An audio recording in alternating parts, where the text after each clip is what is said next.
प्रातिपदिकम इस सूत्र की व्याख्या कर रहे हैं। तो अर्थवत किम ये भी हो गया, और अब इसके बाद अधातु हो, इस पर विचार करना है। अर्थवत क्या है और उसका प्रयोजन क्या है, उसका स्वरूप क्या है। पूर्व और उत्तर सूत्र का अर्थवत्व किम रूप है, ये सारा विवेचन किया गया। और अर्थवत्व परिदास से लभ्य है कि नहीं, यदि है तो उसमें यत्तु का क्या मत है और इनका क्या मत है, विस्तरेण चर्चा अस्माभिः कृता।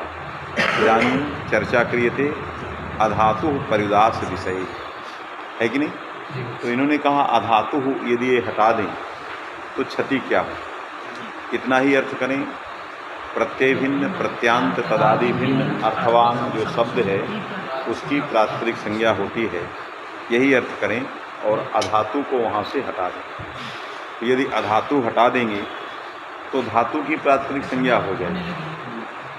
तो यदि धातु की प्रातिपदिक संज्ञा हो जाएगी तो क्षति क्या है, हो जाने दीजिए। क्या एक शब्द की दो संज्ञाएं नहीं होती हैं? होती ही हैं। यदि परस्पर संज्ञाओं का विरोध नहीं है, और विरोध भी है यदि वो आकड़ारीय नहीं, यदि वो आकड़ारीय संज्ञाएं होती हैं तभी एकस्य एकैव संज्ञा। यदि वो आकड़ारीय नहीं है तो एकस्य अनेका संज्ञा, एक की अनेक संज्ञाएं होती हैं। जैसे एक ही सर्व की प्रातिपदिक संज्ञा भी है, एक ही सर्व की सर्वनाम संज्ञा भी है। उसी तरह यदि धातु संज्ञा भी किसी शब्द की हो जाए और प्रातिपदिक संज्ञा भी हो जाए तो क्षति क्या है।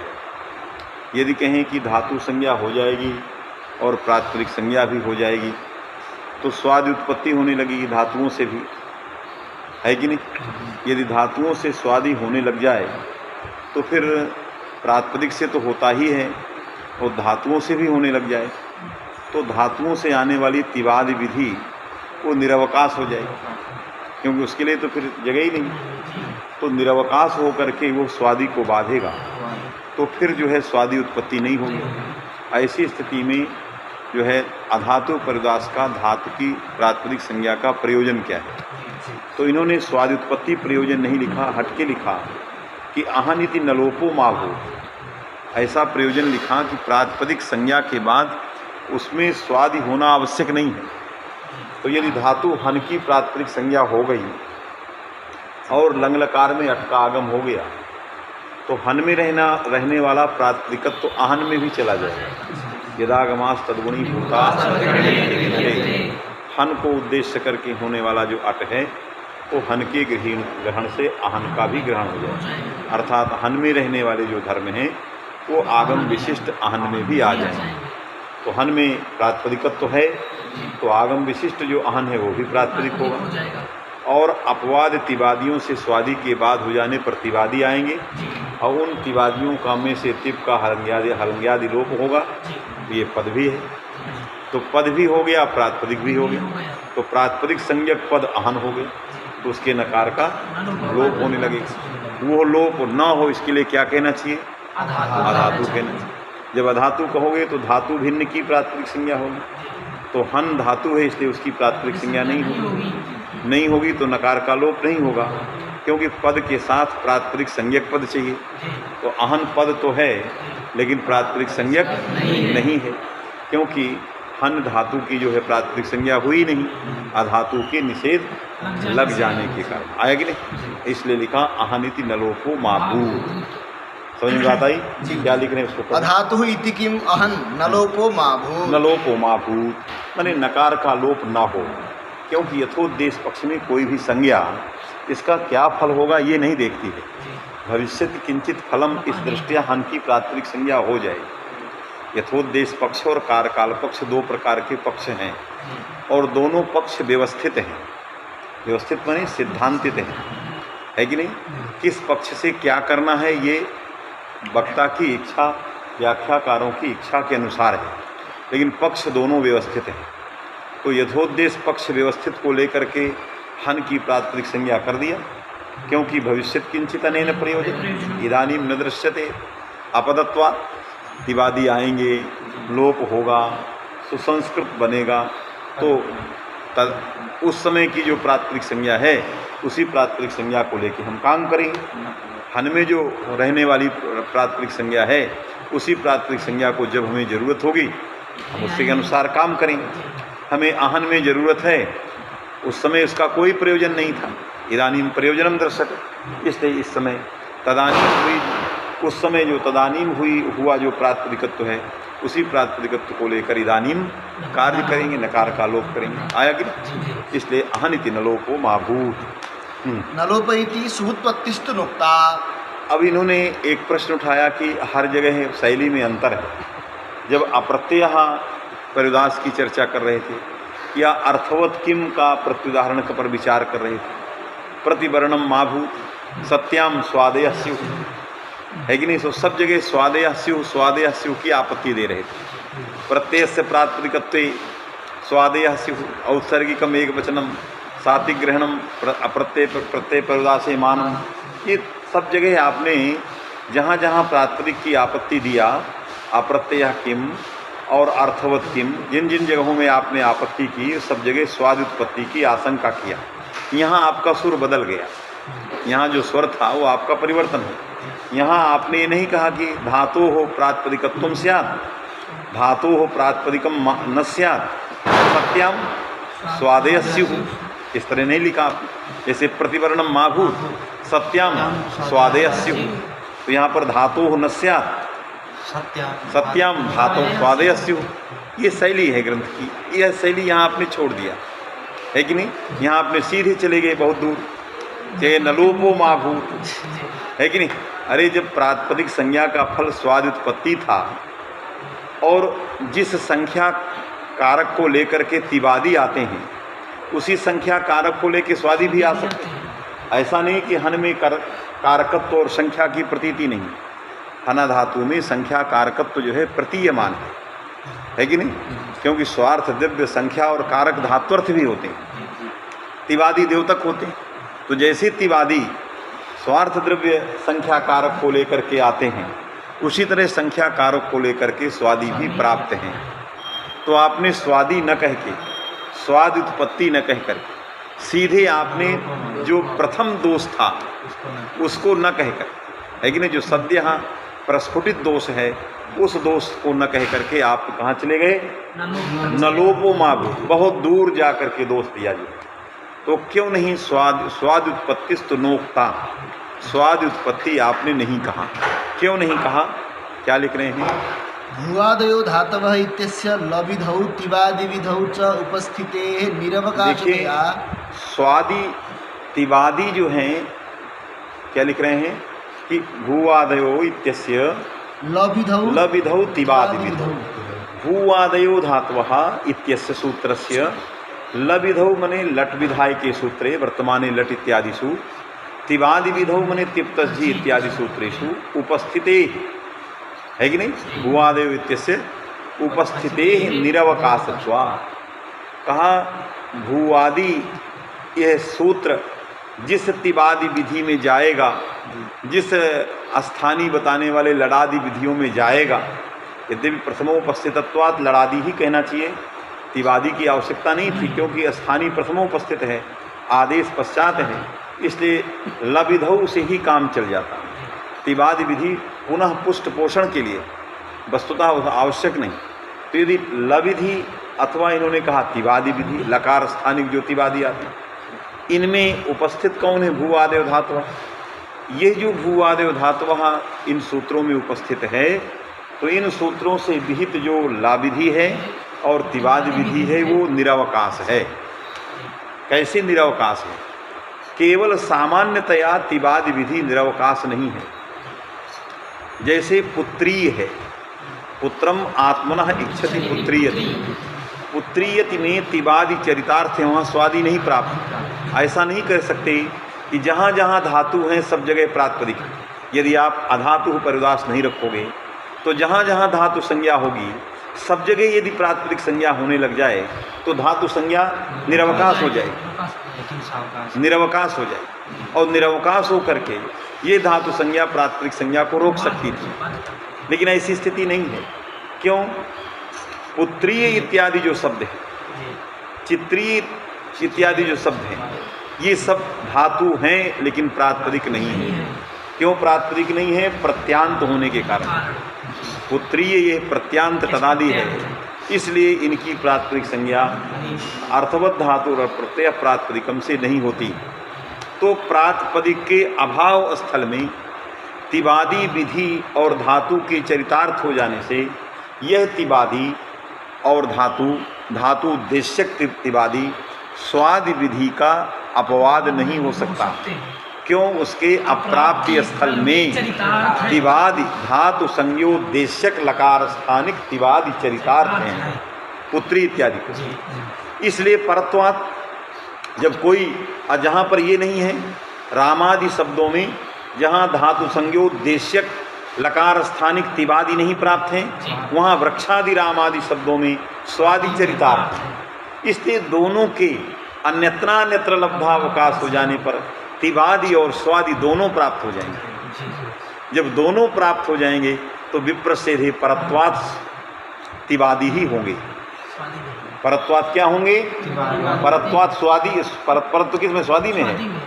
परत्वात् स्वादि ही होंगे।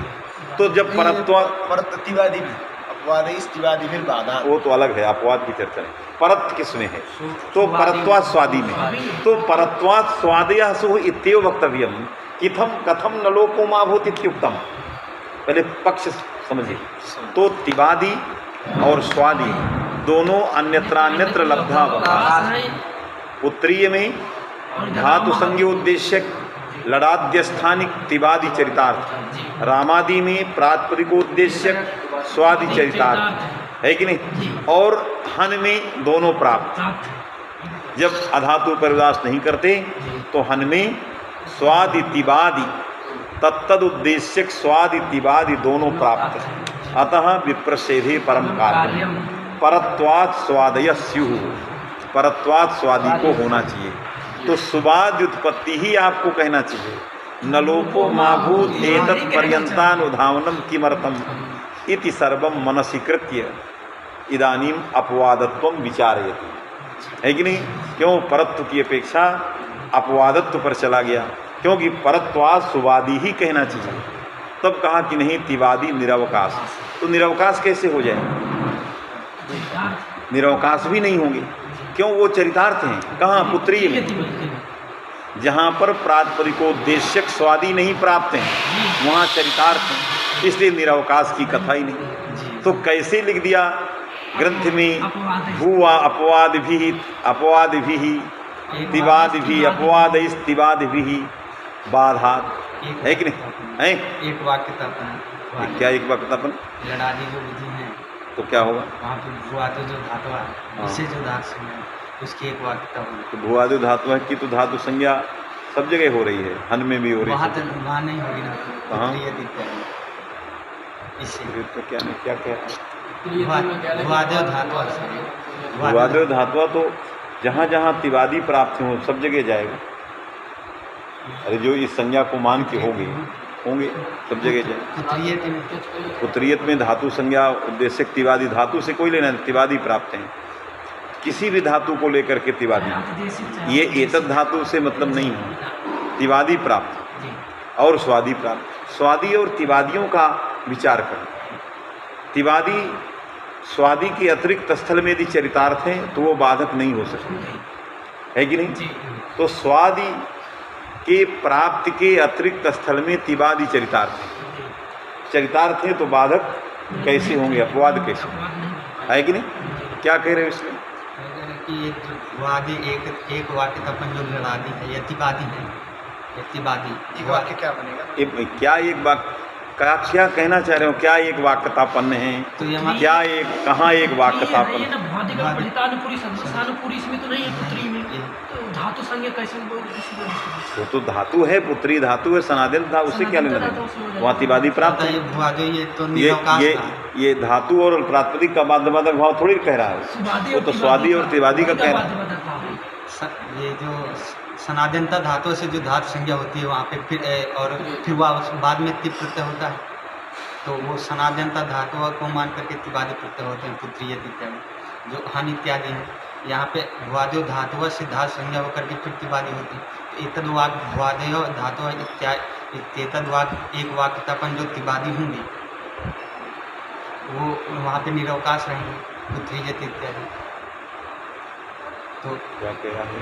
भुआदेव धातु इत्यादि एक कहाँ एक वाक्यतापन है? और तिबादी के साथ हो गया ना धातु देश्यक तिवादी, तिवादित्व जो है एक धर्म है जी और प्रातिपदिक को देश्यक स्वादित्व दूसरा जी धर्म। जी प्रातिपदिक उद्देश्यक स्वादित्व और धातु उद्देश्यक तिवादित्व का बाध्य बाधक भाव विचार करें। जी जी कौन सूत्र का धातु, किस सूत्र का धातु, ये इससे मतलब नहीं है। धातु उद्देश्यक तिवादित्वम और प्रातिपदिकोद्देश्यक स्वादित्वम, इस पर बात करें तो पुत्रीय में प्रातिपदिकोद्देश्यक स्वादित्व नहीं बैठा है और धातु उद्देश्यक स्वादित प्रतिवादित्व बैठा है, तो उसके अप्राप्ति स्थल में चरितार्थ है।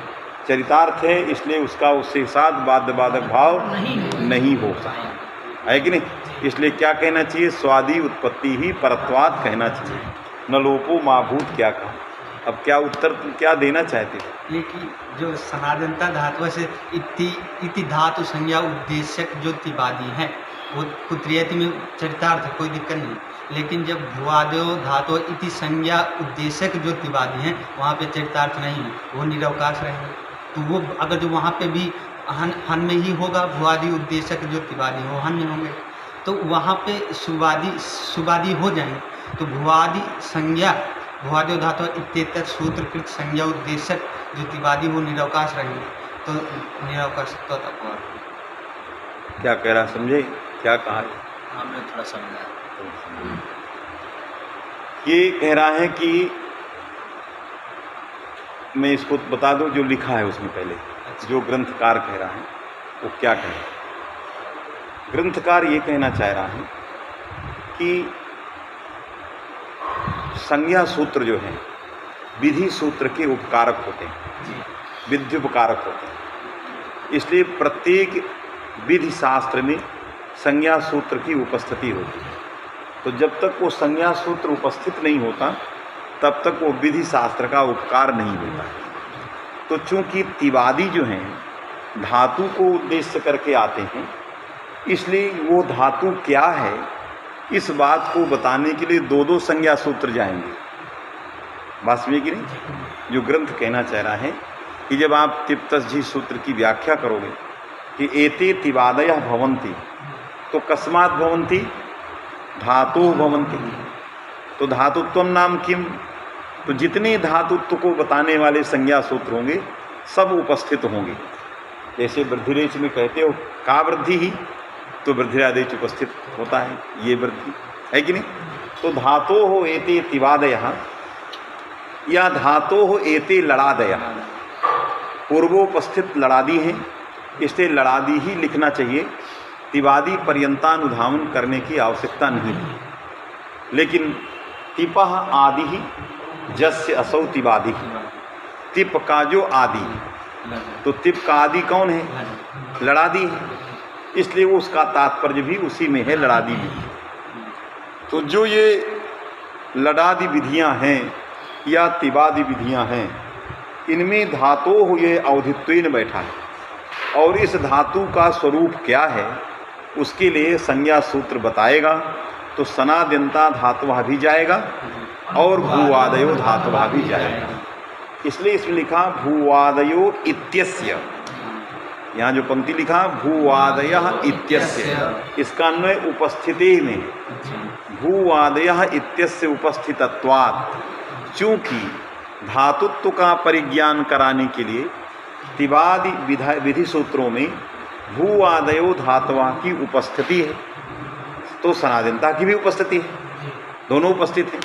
तो ये जो उपस्थित हुआ है और इस धातुत्व को उद्देश्य करके आने वाले जो तिवादी हैं, वो तिवादी ऐसा कहीं नहीं है जहाँ पर स्वादि की अप्राप्ति हो और भूवादयो धातुवा तिवादी में गया हो और एतत् सूत्र विहित धातु उद्देश्यक तिवादी चरितार्थ। तो अब बनेगा भूवादयः इत्येतत् शास्त्र विहित धातु उद्देश्यक जो तिवादी, भूवादयः एतत् शास्त्र विहित धातु संज्ञोद्देश्यक जे तिवादयः लड़ादयः ते सर्वथा निरवकाशा।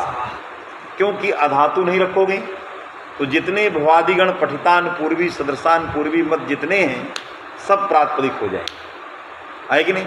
तो सब में प्रातिपदिकोद्देश्यक स्वादि प्राप्त होंगे, लेकिन भूवादयो धातुः इत्येतत् शास्त्र विहित धातु संज्ञोद्देश्यक तिवादी भी प्राप्त होंगे, लेकिन प्रातिपदिकोद्देश्यक स्वादि भी प्राप्त होंगे। सब जगह प्राप्त हैं।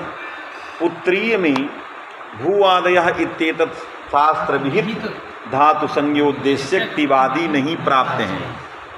सामान्य धातु को रखने पर पक्ष था, इसलिए वो उसने नाम लिखा है सूत्र का कि एतस्य शास्त्रस्य उपस्थितत्वात्, इस शास्त्र के उपस्थित होने के कारण तिवादी बाधक हैं। यदि ये शास्त्र न जाएं तो तत्तत् शास्त्र विहित धातु उद्देश्यक तत्तत् तिवादी इस प्रकार का अर्थ नहीं बनेगा। बात समझ है कि नहीं? पढ़ो क्या लिख रहा।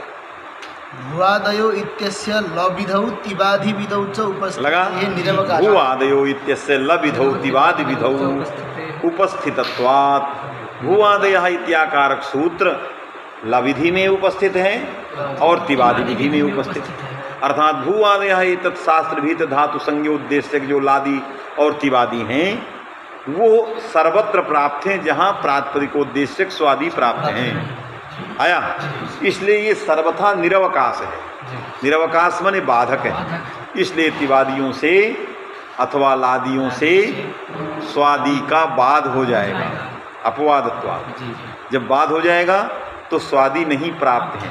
इसीलिए हमने स्वाद उत्पत्तिस्तु नोक्ता, इसलिए हमने स्वादि नहीं कहा, हमने नलोपो माभूत, अहन में नकार के लोप की आशंका किया यदि अधातु परिदास नहीं रखते। आया कि नहीं? चलिए पढ़ो, उसको पढ़ लो, पंक्ति पढ़ लो। भुवादयो इत्यस्य लविधौ तिवादि विधौ च उपस्थितेः निरवकाशतया अपवादैः तिवादिभिर्बाधात्। कस्य बाधा? स्वादे।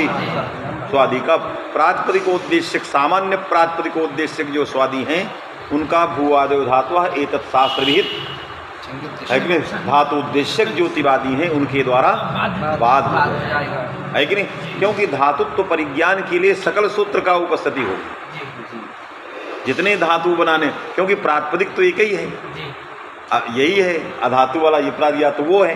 तो प्रातिपदिक का जैसे ज्ञान है उसी तरह धातुओं का भी ज्ञान हो। तो तत्तत् प्रातिपदिक और तत्तत् धातु उद्देश्यक, जब इस प्रकार से उद्देश्यता उच्छेदक की कल्पना करेंगे तो परस्पर व्यभिचार नहीं होगा, बाध्य बाधक भाव हो जाए। यदि सामान्य धातु उद्देश्यक, सामान्य प्रातिपदिकोद्देश्यक स्वादित्व और तिवादित्व का व्यापी व्यापक भाव बनाएंगे तो नहीं बनेगा, व्यभिचार हो जाएगा, तो बाध्य बाधक भाव नहीं होगा। बात समझ आया? लड़ा अपवादिश तिवादिभिर्बाधात्। ये मतलब निरवकाशत्व कैसे हुआ इसका? क्यों नहीं हुआ है? को क्या करें? तो मैंने उद्देश्यता उच्छेदक ही अलग बना दिया। सनाद्यंत शास्त्र विहित धातु उद्देश्यक तिवादित्व भिन्नम और भूवादयः एतत् शास्त्र विहित धातु उद्देश्यक तिवादित्व भिन्नम। तो नहीं एतादृशम क्वचिद स्थलम भूवादि एतत् शास्त्र विहित धातु उद्देश्यक तिवादित्व, है कि नहीं? जत्र प्रातिपदिकोद्देश्यक स्वादित्व न स्यात्, ऐसा कोई स्थल ही नहीं। यदि सामान्य धातु उद्देश्यक त्रिवादित्व की चर्चा करेंगे तो व्यभिचार हो जाएगा। कहाँ व्यभिचार? पुत्री में व्यभिचार, क्योंकि पुत्री में धातु उद्देश्यक तिवादित्व प्राप्त है लेकिन प्रातिपदिकोद्देश्यक स्वादित्व नहीं प्राप्त। आया कि नहीं? अब जब सामान्य प्रातिपदिकोद्देश्यक स्वादित्व कहोगे तो ये व्यापक होगा, ये सब जगह है। और एतत् शास्त्र विहित धातु उद्देश्यक जो तिवादित्व होगा वो व्याप्त होगा। बात समझे कि नहीं? ये इसलिए बाध्य बाधक भाव हो जाए। जैसे कि अपवादयी का भैरव लिखते हैं, भैरव जी निरवकाश को बाधक परक मानते हुए ये लिखे, तो निरवकाश को बाधक ही कहते हैं। बाधक बीज बहुत है, इन्होंने सर्वथा बाधक बनाया। निरवकाश शब्द बाधक परक, और बाधक में 4 बीज हैं, जिसमें एक बीज जाता है पहला, वही बाधक परक कहा जाता है। तदप प्राप्त योग्य आचार्य। तो प्रातिपदिकोद्देश्यक स्वादित्व के अप्राप्ति स्थल में इसको नहीं रहना चाहिए। किसको? भूवादि एतत् शास्त्र विहित धातु उद्देश्यक तिवादित्व को। बात में है कि नहीं? जी समझ में बात आई कि नहीं? तद प्राप्त योग्य में आचार्य, तो आचारितार्थ है। आचारितार्थ। कहीं ऐसा नहीं कि जहाँ ये रहे और ये न रहे वो रह जाए। जी अभी तक प्रातिपदिको व्यापक है तो ज़्यादा में रहेगा ही। जी प्रातिपदिकोद्देश्यक स्वादित्व पुत्रीय में नहीं बैठा है, जी समझे यहाँ? लेकिन सामान्य धातु उद्देश्यक दिवादित्व बैठा है। ये बाध्य बाधक भाव को रोक रहा था, जी लेकिन उसने थोड़ा संकुचित कर दिया है। इससे संकुचितयो धर्मयो व्याप्य व्यापक भाव बाध बीजे प्रयोजक। संकुचित धर्मों का, संकुचित जो उद्देश्यावच्छेदकीय विषयताएं हैं, उन संकुचित विषयताओं का जो व्याप्य व्यापक भाव होता है वही बाध्य बाधक भाव का प्रयोजक होता है। सामान्य जैसे आप एकाचो द्वे प्रथमस्य अजादेर द्वितीय, तो सामान्य नहीं, संकुचित। उसी तरह यहाँ संकुचित कर दिया। एतत् शास्त्र विहित, एतत् शास्त्र संकुचित उद्देश्यावच्छेदक। सामान्य उद्देश्यावच्छेदक में पूर्व पक्ष था, संकुचित उद्देश्यावच्छेदक को लेकर के उत्तर पक्ष का आया कि नहीं? इसलिए लिखा ही है अपवाद पदार्थ के निरूपण में, संकुचित उद्देश्यावच्छेदकयो हो व्याप्य व्यापक भाव बाध प्रयोजका, है कि नहीं? तो इसलिए संकुचितयो हो उद्देश्यावच्छेदकयो हो धर्मयो हो, यह व्याप्य व्यापक भाव सैव बाध प्रयोजक, इसलिए ये संकुचित हो। इसलिए बाधक शब्द निरवकाश शब्द सामान्यतया बाधक परा, और उसमें कई तरह के बाधक होते हैं। उसके बाद यदि प्राप्ति हो तो हो जाए, वो अलग तरह के। प्रथम जो है वो एकदम पूरी तरह से रोकने वाला है, इसलिए स्वादि को रोक दिया। ऐसा नहीं है, एक ऐसा भी बाधक होता है जो मेरी प्राप्ति के उत्तर तुम्हारी प्राप्ति बनती हो तो लग जाओ। एक है कि मैं न पहले रहने दूंगा न बाद में रहने, मैं अतिरिक्त कुछ नहीं है कि जहाँ मेरी विषयता होगी वहाँ नहीं तुम रहोगे। और एक ये है कि नहीं, मैं लग जाऊं पहले, मैं खा लूं, इसके बाद जो बचता हो तुम भी, हमें कोई दिक्कत नहीं है। ये ऐसा नहीं है कि पहले मैं तिवादी हो जाऊं बाद में तुम स्वादी चाहो तो आ जाओ, ऐसा नहीं है। इसलिए लिखा है बाधक पर, है कि नहीं? भाव प्रकाश भी, मतलब ये भाव प्रकाश भैरवी जो लिख रहे हैं, ये मतलब ये निरवकाश नहीं है, अपवाद नहीं है, केवल बाधक है। इस दृष्टि से लगाने का प्रयास कर रहे हैं। क्यों कर रहे हैं? वो निरवकाश बन ही रहा है। बिना निरवकाश के बाधक कहना ही है संगत।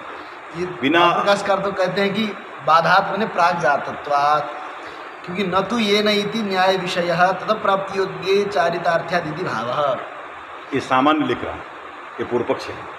अर्थात तद प्राप्ति योग्य प्रातिपदिकोद्देश्यक स्वादि के अप्राप्ति स्थल पुत्रीय में चरितार्थ है यदि सामान्यम। किंतु जो ग्रंथ कह रहा है भूवादयो इत्यस्य तिवादि विधौ लविधौ उपस्थितत्वात्, वहाँ उसको चोट पहुँचा रहा है। क्योंकि जितने संज्ञा सूत्र हैं वो पक्ष विशेष में विधि संस्कार के लिए उपस्थित होते ही हैं, बस में उनका ज्ञान आवश्यक है। तो जब समस्त संज्ञा सूत्रों का ज्ञान सूत्र से ज्ञान होगा तो तत्त संज्ञा संज्ञोद्देश्यक प्रत्ययों का जो उद्देश्यावच्छेदक संकुचित बनेगा उसके अनुसार व्याप्य व्यापक भाव बनेगा और बाध्य बाधक हो जाएगा। इसलिए ग्रंथकार ने निरवकाश, एक होता है अपवाद का प्रयोग और एक होता है निरवकाश का प्रयोग। अब मैंने अपवाद ही तिवाद फिर बाधा, अपवाद का प्रयोग निरवकाशतया। तो निरवकाश तो ये बीज है किसका? अपवाद, इसलिए वो बीज है। माने कथम निरवकाशत्वम तद अप्राप्त योग्य अचारितार्थ रूपम कृते चारितार्थम एतावत नहीं। इसलिए उसको कहा कि ये सर्वथा निरवकाश। इसलिए इसके में जोड़ना चाहिए कि अपवाद भी माने सर्वथा निरवकाश जिसको कहें, उसमें सर्वथा शब्द का प्रयोग कर सकते। एक होता है सर्वथा निरवकाश नहीं, मत प्रवृत्ति उत्तर तुम चरितार्थ हो सकते, वो सर्वथा में नहीं आता है। एक होता है कि नहीं मत प्रवृत्ति उत्तर तुम नहीं आओगे, वो सर्वथा में आएगा, पहले नंबर। इसलिए उसको सर्वथा प्रयोग किया। इसलिए कहीं वो लिखा है कि आदि में सर्वथा जोड़ना है, इस पंक्ति की कहीं जोड़ने में लिखा सर्वथा। कस्य? हाँ, सर्वथा निरवकाश, इसलिए कहा इसके आदि में सर्वथा। सर्वथा माने सर्वथा निरवकाश का मतलब हो गया प्रथम बाद बीज है। ऐसा नहीं कि मैं मत प्रवृत्ति उत्तर तुम लग जाओ, इससे सर्वथा आया। सब प्रकार से निरवकाश है। सर्वथा मने सर्व प्रकार, सर्व प्रकारेण, सब तरह से ये निरवकाश है कि नहीं। किसी भी तरह से स्वादि उत्पत्ति नहीं कर सकते। यदि किसी भी प्रकार से स्वादि उत्पत्ति हो जाए तो फिर वो सर्वथा नहीं रहेगा। इसलिए कहा सर्वथा इत्यादि, सर्वथा इत्शेषा, जी। सर्वथा को जोड़ना है, मूलक ग्रंथ में छूट गया है। आया कि नहीं? जी। चलिए, न च कार्यकाल पक्षे तो अब अहनिति नलोपो माभूत, ये यथोद्देश पक्ष पर विचार किया था, क्योंकि हन की प्रात्यक्षिक संज्ञा इदानीम प्रयोजन नहीं है। भविष्यत काल में कदाचित जब अहन बनेगा तब नलोप के लिए प्रात्यक्षिकत्व चाहिए। इसलिए हमने पूर्व में ही भविष्यत्कालिक प्रयोग को मन में रख करके हन धातु की प्रात्यक्षिक संज्ञा कर दिया। यदागम न्याय से आहन में ले गए और हमें पद मिल गया नकार का लोप। ये यथोद्देश पक्ष का विचार था। कारकाल पक्ष में पूर्व पक्ष करना चाहिए। कारकाल पक्ष में यदा कार्यम तदा संज्ञा, जिस समय किसी कार्य को करना है तो उस कार्य के निमित्तक जितने तत्व होंगे उनका उसी समय ज्ञान करना है। यदि इस समय हमें अहन में नलोप करना है, कार्यम यदा कार्यम, अहन इत्यत्र अस्मिन् काले नलोप रूपम कार्यम कर्तव्यम अस्ति, तदा अस्मिन्नेव काले प्रात्यक्षिक संज्ञा करें, तदानीं काले जायमाना या प्रात्यक्षिक संज्ञा सा कार्य प्रवृत्ति प्रयोजिका नास्ति। उस समय होने वाली जो प्रात्यक्षिक संज्ञा है वो नलोप रूप कार्य प्रवृत्ति प्रयोजिका नास्ति। इदानीं प्रातिपदिक संज्ञा अपेक्षिता। इस समय हमें अहन की प्रात्यक्षिक संज्ञा अपेक्षित करना होगा। क्यों? इदानीम एव नलोपात्मकम कार्यम कर्तव्यम वर्तते। तो जब इस समय अहन की प्रात्यक्षिक संज्ञा करने चलोगे तो ये अहन प्रत्यांत तदादि है। तो कहोगे कि प्रत्यय अंत में है ही नहीं, कैसे प्रत्यांत तदादि? तो प्रत्यय लोपे प्रत्यय लक्षण से प्रत्यय परत्व बुद्धि उसमें रखेंगे, क्योंकि प्रत्यय है माने प्रत्यय का अतिदेश करेंगे। प्रत्यय से लोपे, क्योंकि लोप हुआ है, लुप नहीं हुआ है कि नालुम तांग से लगे, लोप हुआ है, हलंग्यादि लोप हुआ है। तो लोप के रहने पर प्रत्यय निमित्तक अर्थात प्रत्यय से अतिदेशः, तो प्रत्यय का अतिदेश करेंगे तो ये जो है प्रत्यांत तदादि हो जाएगा। प्रत्यांत तदादि होने से इसकी प्रात्यक्षिक संज्ञा नहीं होगी। जब नहीं होगी तो नलोप प्राप्त ही नहीं है। तो नलोपो माभूत अधातु किम नलोपो माभूत, यह कहना गलत है। ये कारकाल पक्ष के वालों का तर्क है। आया कि नहीं? क्या लिखो? न च कार्यकाल पक्षे प्रत्ययांतत्वेन पर्युदासः अस्तु इति वाच्यम्। प्रत्यय लक्षणेन उक्त पर्युदासः प्रवृत्तेः न हि संबुद्ध्यो इति निषेधेन ज्ञापितत्वात्। तो इन्होंने कहा कि कारकाल पक्ष में यहाँ प्रत्यांत पर्युदासस्य सत्वात् प्रत्यांत पर्युदासेन निषेधात् प्रत्यय लोपे प्रत्यय लक्षणम सूत्र द्वारा अहन इत्यस्य प्रत्यांत तदादेः सत्वात् प्रातिपदिक संज्ञायाः निषेधे जाते न लोपापत्ति ही न लोपः न प्राप्तः तस्मान् न लोपो माभूत इत्याकारकम कथनम कथम संगच्छते इति वाच्यम। उसने ज्ञापन किया, न गी संबुद्धियो सूत्र के बल पर एक ज्ञापन किया। कहा प्रत्यय लोपे प्रत्यय लक्षणम इति सूत्रेण अतिदिष्ट प्रत्ययत्वम आदाय प्रत्यांत तदादित निषेधा न प्रवर्तते। है कि नहीं? प्रत्यय लोपे प्रत्यय लक्षणम इति सूत्रेण प्रत्ययत्वमादाय, है कि नहीं? प्रत्यांत तदादि इति निषेधा न प्रवर्तते। है कि नहीं? जब ये निषेध नहीं लगता तो प्रात्यक्षिक संज्ञा होगी और नलोपापत्ति दोष रह गया, इसलिए हमें अधातु चाहिए। तो ये ज्ञापन कर दिया कि प्रत्यय लोपे प्रत्यय लक्षणम इति सूत्र द्वारा अतिदिष्ट प्रत्ययमादाय प्रत्यांत पर्युदासः न प्रवर्तते। ये ज्ञापन अतिदिष्ट प्रत्ययमादाय प्रत्यांत पर्युदासः न प्रवर्तते, इसलिए निषेध नहीं लगेगा। बात समझ में आ रही कि नहीं? नहीं संबुद्ध्यो इति निषेधेन ज्ञापितत्वात्। यह निषेध के द्वारा ज्ञापित है। गी और संबुद्धि के परे रहने पर नकार के लोप का निषेध होता है। न गी संबुद्ध्यो, गी संबुद्ध्यो परयो न लोपो न भवति, नकार का निषेध करता है, लोप का निषेध करता है। गौ तो छंद से उदाहरण तत्र चर्चैव न कर्तव्य। अरे छंद सीधे सिद्धांत को गौ तो छंद से उदाहरण परमे व्योमन, तत्र चर्चा न कर्तव्य, संबुद्धि में चर्चा करनी। हे राजन, हे राजन में संप्रति नलोपः कर्तव्यः, इदानीमेव नलोपः कर्तव्यः। तर्हि इदानीं प्रातिपदिकत्वम् अपेक्षते। कारकाल पक्ष में हे राजन में अभी हमको नकार लोप करना है, इसी समय हमें प्रातिपदिक संज्ञा चाहिए। प्रातिपदिक संज्ञा नहीं होगी, क्यों? प्रत्यांत परिदास निषेध लगेगा। प्रत्यय लोपे प्रत्यय लक्षणम से प्रत्यय लाएंगे तो हे राजन प्रत्यांत कहा जाएगा, तो प्रत्यांत परिदास निषेध लगेगा। इस समय प्रातिपदिक संज्ञा नहीं प्राप्त है तो नलोप भी नहीं प्राप्त है। फिर नलोप के निषेध करने के लिए न की संबुद्धि सूत्र में संबुद्धि ग्रहण क्यों किया? कारकाल पक्ष। अतः संबुद्धि ग्रहणम व्यर्थी हुए कारकाल पक्षे ज्ञापयति यत् आदिदेशिकम प्रत्यांत तदादित्वमादाय प्रत्यांत परिदासः न प्रवर्तते। इससे प्रत्यांत परिदास नहीं लगा, राजन में प्रातिपदिक संज्ञा हो गई, नकार का लोप प्राप्त हो गया। उसके निषेध करने के लिए न भी संबुद्धि सूत्र में संबुद्धि ग्रहण से चारितार्थ। समझ में बात आई कि नहीं? हैं जी। क्यों जी ब्रजराज, कुछ अनमनस्क लग रहा है? नहीं आ रहा? कहाँ से छूटा है? जब गाड़ी, जब वो तार कट गई तो चेहरे की चमक खत्म हो जाती। ये रस है, जब आपको जाएगा तो चेहरे में कुछ अच्छापन आएगा। जहाँ तार कट गई वहाँ से कनेक्शन खत्म हो गया। किसको किसको नहीं?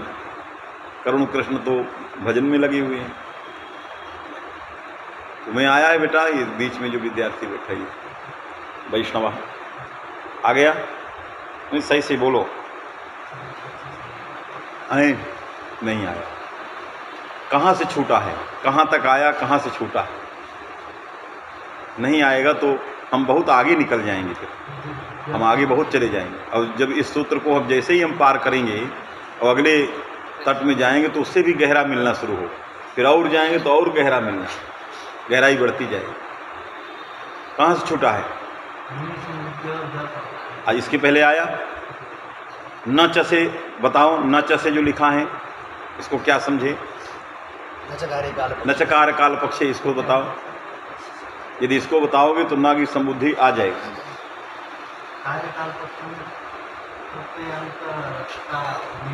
जैसे मैं समझाया हूँ, जैसे मैं कथा किया हूँ, उसी तरह आपको कथा करनी, एकदम सटीक कथा होनी चाहिए, तब तो मज़ा है। और ऐसे करोगे तो कोई सुनेगा नहीं। हाँ, क्या वहाँ ग्रंथ क्या कह रहा है? न च से किस पर चोट दे रहा? उसी समय में संज्ञा होगा, तब कार्यकाल पक्ष में जब प्रत्यांत पदार्थ आ जाएगा तब प्रातिपदिक संज्ञा होगी। क्या हो जाएगा? प्रातिपदिक संज्ञा होगी। क्योंकि पदार्थ में जो परिदास के कारण यहाँ पे निषेध लग जाएगा, और फिर निषेध लगने से यहाँ पे देखिए पूरा कथा तुम्हें बर्बाद कर दी। मैंने भरत जी चित्रकूट के लिए प्रस्थान किए, तुम चले गए गोरखपुर साइड, भरत जी को लेके गोरखपुर चले गए, देवरिया साइड निकल गए, और वो सब प्रयागराज में पहुंचने वाले थे। इसलिए सब गड़बड़ा दी, कुछ नहीं समझ। ये अभी अधातु लग जाएगा, अरे वो है ही नहीं तो लगेगा क्या? उसको होने हाइट की नहीं, इसकी चर्चा करना है। अभी वो नहीं है, मस्तिष्क निकालो, जब तक फल नहीं सुस्थिर हो जाए, निर्णय नहीं आ जाए। तो तुम विशाल, तुम समझे? नहीं समझे?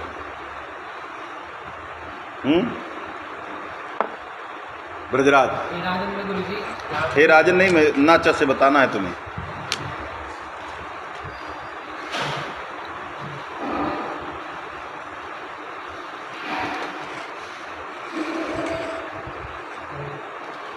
नहीं सुन, कैसे काम चलेगा? और कौन? विशाल हो गया, तुम बोलो जी। अहन यहाँ पर न च कार्यकाल पक्ष, यहाँ पर जब कार्यकाल पक्ष में यदा कार्य तदा संज्ञा। कार्यकाल पक्ष का मतलब है यदा कार्य तदा संज्ञा, यदा कार्यम तदा संज्ञा, माने यत्र कार्यम तत्रैव संज्ञायाः उपस्थापन, उसी को फलितार्थ कहते हैं। यदा कार्यम तदा संज्ञा, जब कार्य करना हो उसी समय संज्ञा करना है कि नहीं? तो अहन में फिर एक बार सुनो, हम बोल रहे हैं अहन में नकार का लोप किस पक्ष में दिया है? नलोपो मा भूत किस पक्ष? यथोद्देश पक्ष में। यथोद्देश पक्ष कभी सुने हो ब्रजराज? नहीं सुने। तुम तो सुने हो, तुम तो पीछे आते थे हैं। जब दोनों पक्ष कभी सुने होगे तो उसी समय सुनते समय बड़ी बारीकी से दोनों पक्षों के अलग अलग बातों को मस्तिष्क में रख लेना चाहिए।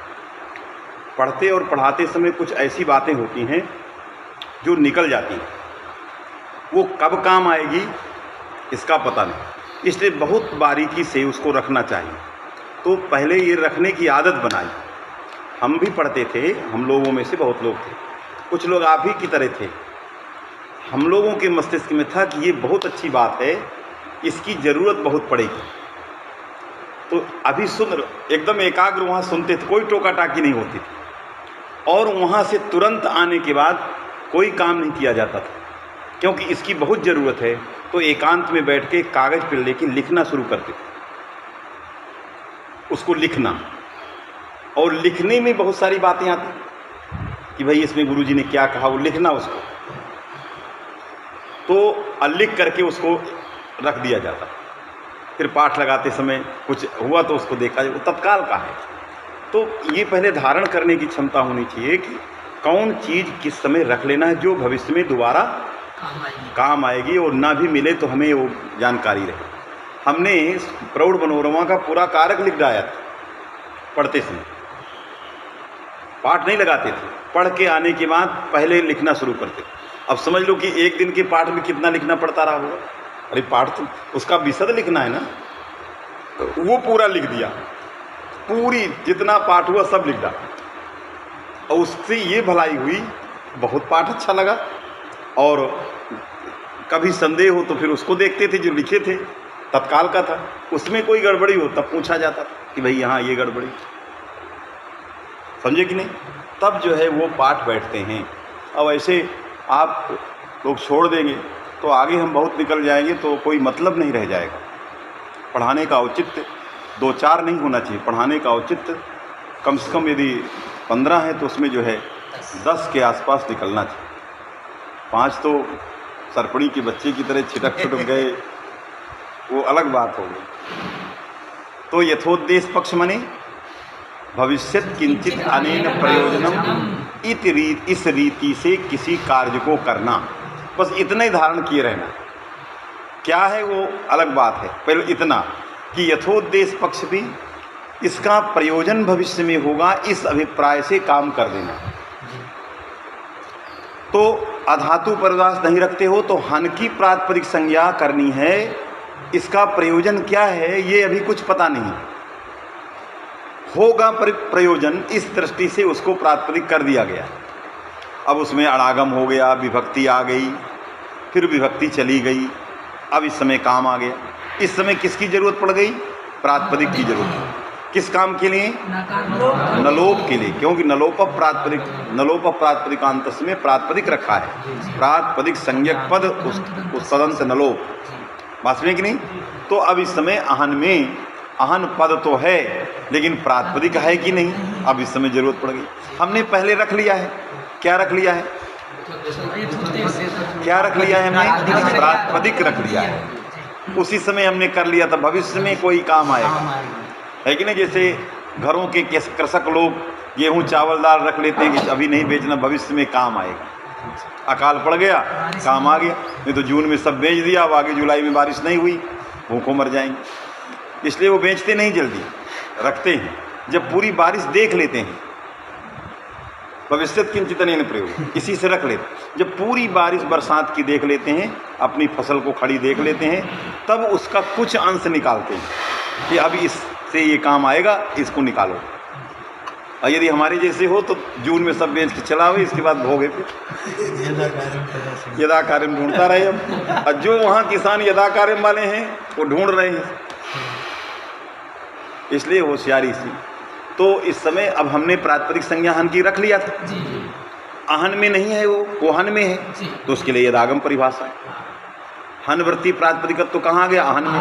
अहन पद भी हो गया, प्रातिपदिक हो गया, अब नलोप होने लगे, इसलिए अधातु चाहिए।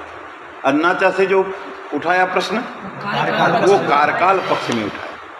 कारकाल पक्ष का अर्थ है यदा कार्यम तदा। ऐसी व्युत्पत्ति कहीं लिखी नहीं है यदा कार्यम तदा से। ये पूरी व्युत्पत्तियों का तात्पर्य है कि नहीं? कार्जेण काल्यते, हाँ, इस तरह की जो व्युत्पत्तियाँ आई हैं ये सब व्युत्पत्तियाँ तो आई हैं। कार्य कालम बहुत होती ने अलग किया, मूल में अलग किया, लेकिन उसका समस्त व्युत्पत्तियों का तात्पर्य यही है कि यदा कार्यम तदा। जब आपको कोई कार्य करना होगा सूत्रों से तो उसमें उस कार्य में जो निमित्त संज्ञा होगी उसको उसी समय करना होगा। तो आप हन वृत्ति प्रातिपदिक को अहन में लाते थे पहले जो कर लिए थे, अब कारकाल पक्ष में वो प्रातिपदिक काम नहीं चलेगा। क्यों? कारकाल पक्ष में उसका कोई फल नहीं है तो वो संज्ञा होती नहीं। अहन बन गया, इस समय नलोप रूप कार्य करना है, अभी इसी समय आपको अर्थवत धातु प्रत्यय प्रातिपदिकम लगाना है। इसमें अधातु नहीं है, केवल है अर्थवत अप्रत्यय प्रातिपदिकम, है कि नहीं? जिसका अर्थ है प्रत्यय भिन्न प्रत्यांत तदादि भिन्न। अहन ये प्रत्यांत तदादि है। कहा कि इसके अंत में प्रत्यय नहीं है तो कैसे प्रत्यांत कहा जाएगा? तो प्रत्यय लोपे प्रत्यय लक्षण से यहाँ अंत में प्रत्यय ले आएंगे, है कि नहीं? जब प्रत्यय का आदेश कर देंगे तो अहन क्या हो जाएगा? प्रत्यांत तदादि हो जाएगा। तो प्रत्यांत तदादि हो जाएगा, इसलिए निषेध लग जाएगा, प्रत्यांत परिदास लग जाएगा। अतः अहन की प्राथमिक संज्ञा नहीं होगी, अतः नलोप नहीं प्राप्त है कारकाल पक्ष में। अधातु परिदास को आपने जो कहा था नलोपो मा भूत, वो इस पक्ष में कैसे लगेगा? किस पक्ष में? कैसे? तब उसने कहा कि मैं ज्ञापन करूंगा, मैं ज्ञापन करूंगा। किसके बल पर? न की संबुद्धियों के संबुद्धि के बल पर। क्या ज्ञापन करोगे? कि प्रत्यय लोपे प्रत्यय लक्षणम इति सूत्रेण अतिदिष्ट प्रत्ययम आदाय प्रत्यांत परिदासो न प्रवर्तते। ये ज्ञापन करें, है कि नहीं? प्रत्यय लोपे प्रत्यय लक्षण से अतिदिष्ट प्रत्यय को लेकर के प्रत्यांत परिदास नहीं लगता तो अहन में नहीं लगेगा, प्रातिपदिक संज्ञा होने लगेगी, अधातु चाहिए। लेकिन ये ज्ञापन तब करे जब व्यर्थ हो, तो व्यर्थ पड़ रहा है। हे राजन में कारकाल पक्ष में अभी प्रातिपदिक संज्ञा करना है इस समय, क्योंकि इसी समय नलोप करना है कि नहीं? जिससे निषेध करे। इस समय प्रातिपदिक संज्ञा करने चलोगे, प्रत्यय लोपे प्रत्यय लक्षण से प्रत्यय आ जाएगा तो ये प्रत्यांत हो जाएगा। जब प्रत्यांत हो जाएगा तो निषेध हो जाएगा, प्रातिपदिक संज्ञा नहीं। जब प्रातिपदिक संज्ञा नहीं होगी तो नलोप नहीं प्राप्त, न की संबुद्धियों का संबुद्धि ग्रहण किया जाएगा। अब व्यर्थ होकर के ज्ञापन किया कि प्रत्यय लोपे प्रत्यय लक्षण के सूत्रेण अतिदिष्ट प्रत्यय आदाय प्रत्यांत परिदासो न प्रवर्तते, तो नहीं लगा। राजन की, हे राजन की प्रातिपदिक संज्ञा इस समय हो गई, नकार का लोप प्राप्त हुआ और निषेध करके स्वांश में चरितार्थ।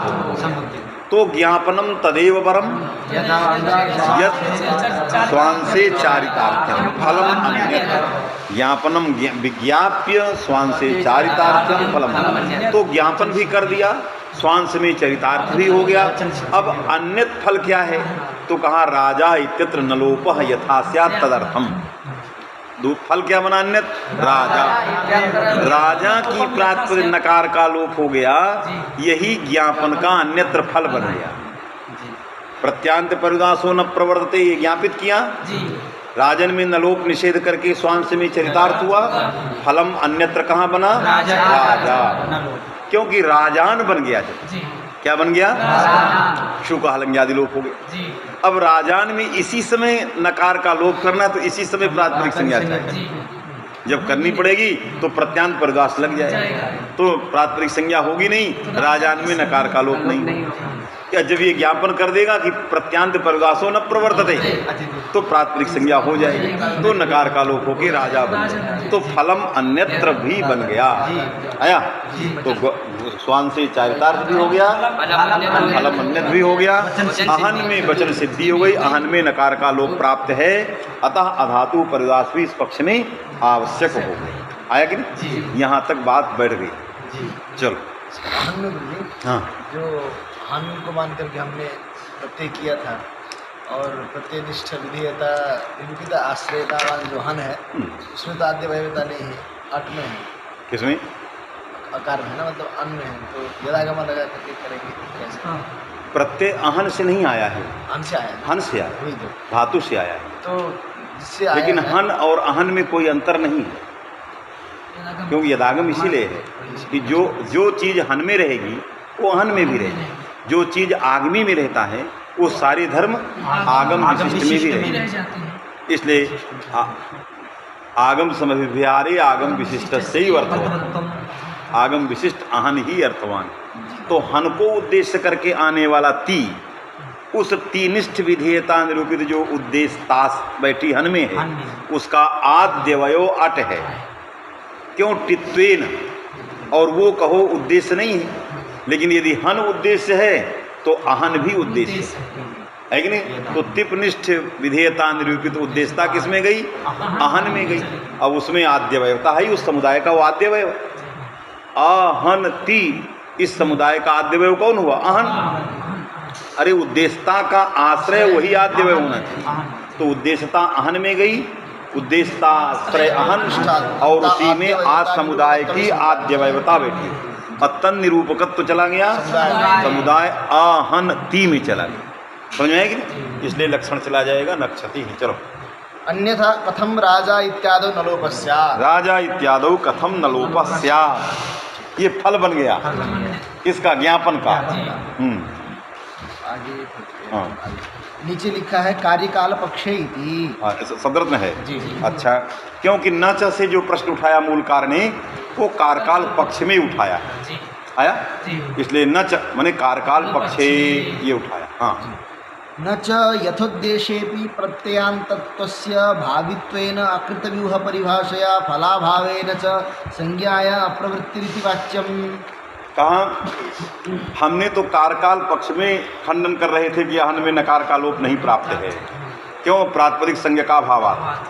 इस समय प्रत्यांत निषेध लग जाएगा, प्रत्यांत परिदास लग जाएगा। लेकिन यथोद्देश पक्ष में भी नहीं प्राप्त है, हन की प्रातिपदिक संज्ञा नहीं प्राप्त। आप अधातु करो या न करो, कहा क्यों नहीं प्राप्त है हन की?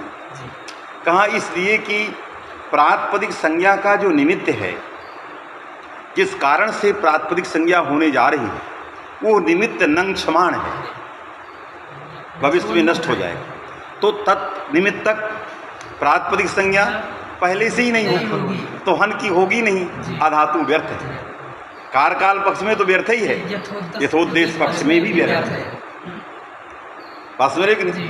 तो अधातु पर अच्छे से समझना, ये अधातु किम की पूरा टेढ़ा बहुत है। अधातु को हटाएंगे तो हन धातु की प्रातिपदिक संज्ञा नहीं प्राप्त है।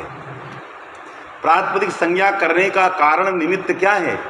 धातु भिन्न, प्रत्यय भिन्न, प्रत्यांत तदादि भिन्न अर्थवान ये निमित्त है।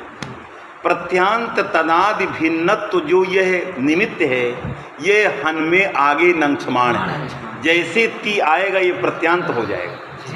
तो जिस प्रत्यांत भिन्नत्व निमित्त को लेकर के हन की प्रातिपदिक संज्ञा करने जा रहे थे, वो प्रत्यांत तदादि भिन्नत्व आगे नष्ट हो जाएगा। यदा ती आगमिष्यति तदा अयम समुदाय प्रत्यांत तदादिरेवा न तद भिन्न, तो तद भिन्नत्वम विनंक्षति, आगे नष्ट हो जाए, है कि नहीं? इसलिए यह जो निमित्त है वो नंक्षमाण है। अब भावी निमित्त विनाशोन्मुखम दृष्टवा, जिसका निमित्त भविष्यत्कालिक निमित्त भविष्य में नष्ट कर होने वाला हो, तो तन्निमित्तकम कार्यम आदौ एव न भवति। तो इस प्रत्यांत तदादि भिन्नत्व रूप निमित्त को मान करके इदानीम प्रातिपदिक संज्ञा नहीं होगी, क्योंकि यह जो है भविष्य में नंक्षमाण है।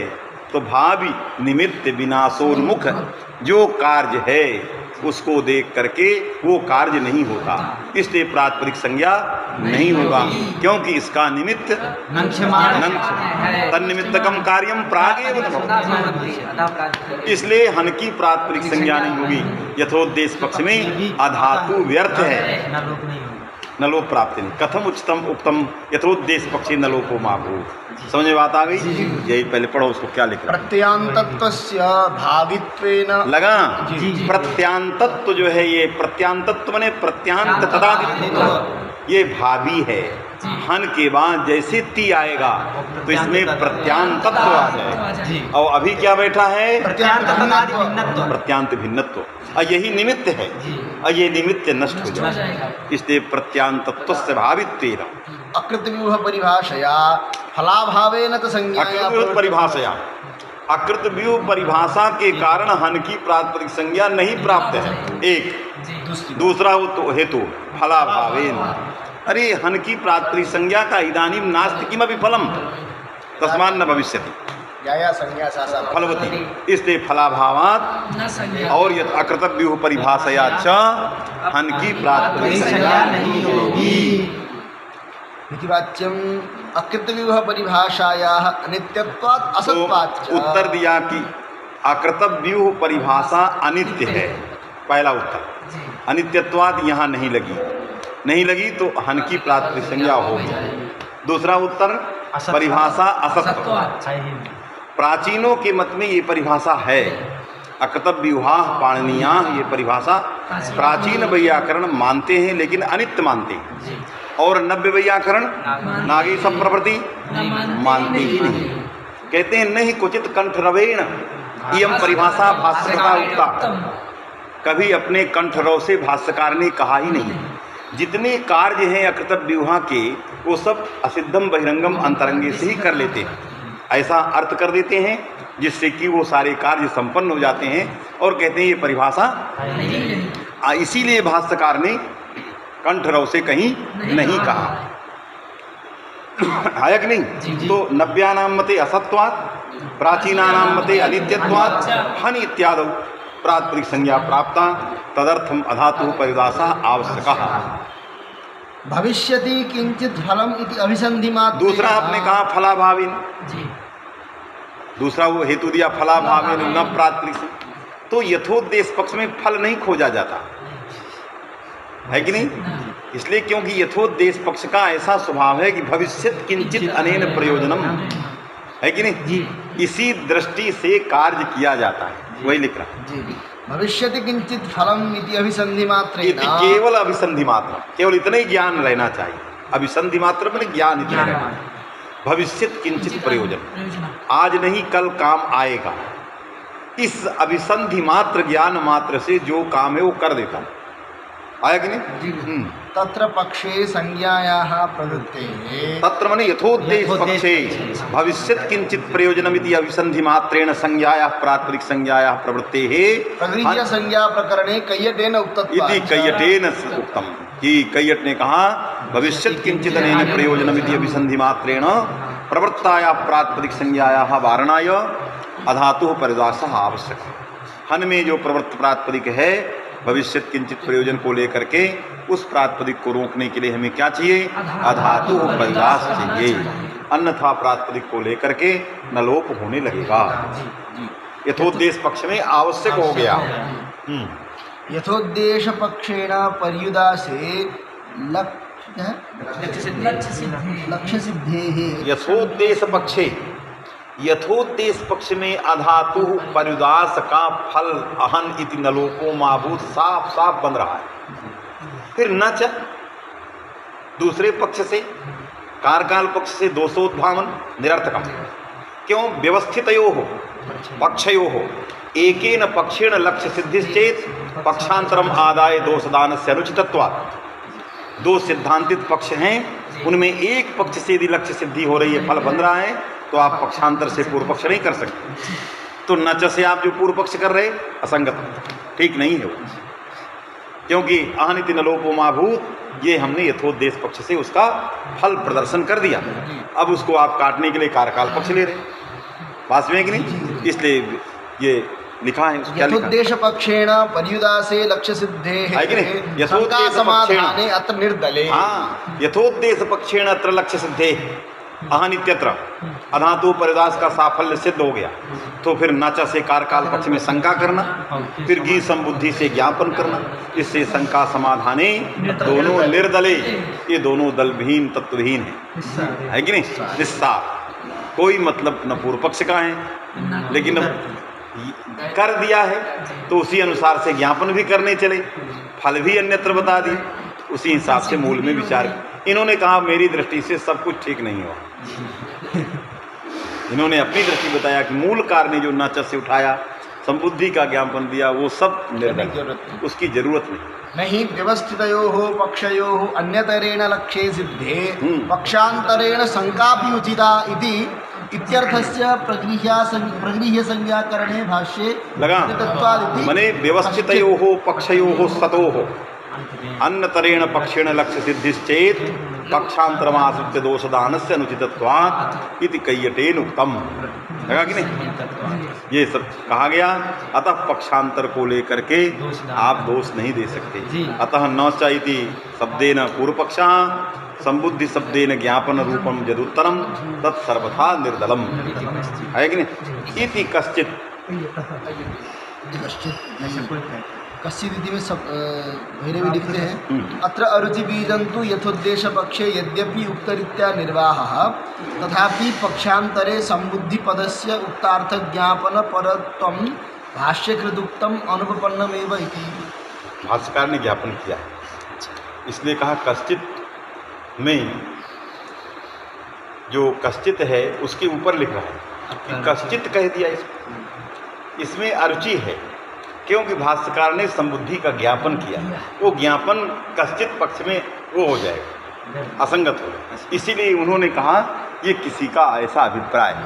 तो दोनों पक्ष में विचार किया जा सकता है, दोनों में विचार, क्योंकि भाष्यकार ने दोनों विचार किसी पक्ष में भी किया जा सकता है, विचार में क्या वास्तव में कि नहीं, इसीलिए इसमें कश्चित शब्द का प्रयोग शब्दरत्नकार ने किया कि मदीयम तात्पर्य नास्ति कश्चित अस्ति एवं भूतः आचार्यः जहाँ शंकायाः समाधानस्य निर्दलत्वं ख्यापयति तदर्थमेव मया कश्चित शब्दस्य प्रयोगः कृतः।